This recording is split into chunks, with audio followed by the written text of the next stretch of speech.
This is probably my favorite tool as of ever. I just think it's absolutely amazing. I don't want to say you need this, but if you can get this, I highly encourage you to get this.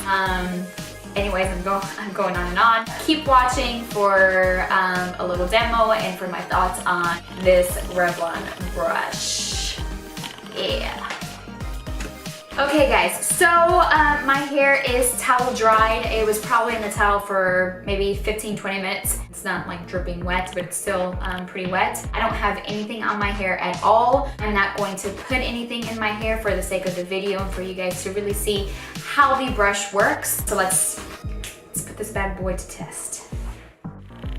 Okay, so you do have an off, a cool setting, a low setting, and a high setting. This is the cool. This is the low, and this is the high, so let's get to it.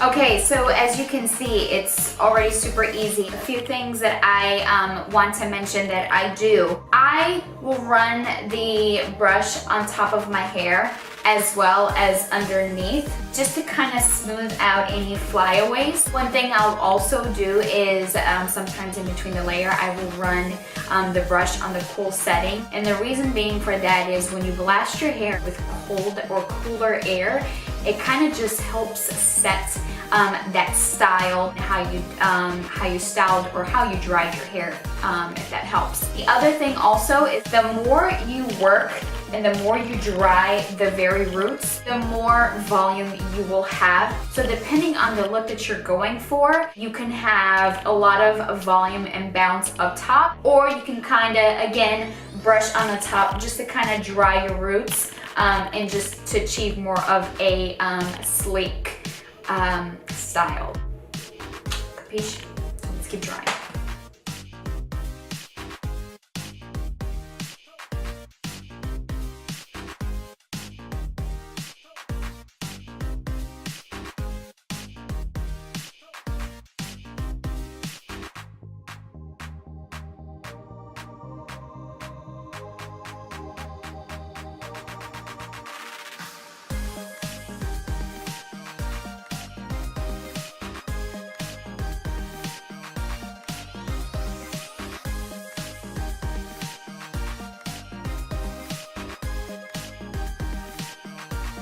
As you can see, my hair is completely dry, guys, and that took 8 minutes and 33 seconds. Holy cow! This brush is absolutely amazing. Look at this. I have nothing on my hair. I mean, look at this. This is amazing. I don't think I will ever dry my hair with a hair dryer ever again. I asked you guys to ask me some questions about the brush and about the hair drying, if you had any specific questions about the dryer. So let me just answer those real quick before I get to actually show you how the brush works and all that. So, does it dry your roots well? Yes, it does. I think for the maximum way to dry your roots well, I would not recommend you drying your hair all in one. I think if you work in sections, you'll get dry roots. The brush, and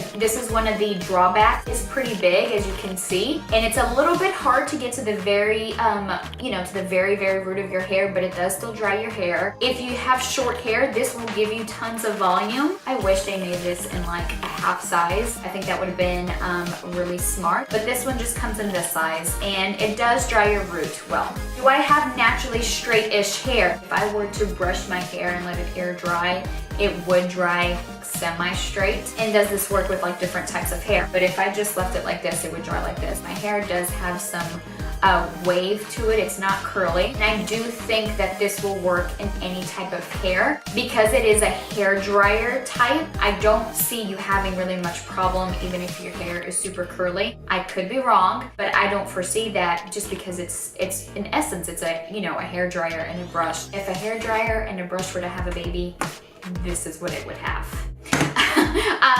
So last question is, does it damage your hair? So far, I haven't seen like much damage. I don't think it's any more damage that you would have versus a hair dryer. It does get pretty hot, but like I can dry it and like run my hand on the brush and my hand is fine. So those are basically the gist of all the questions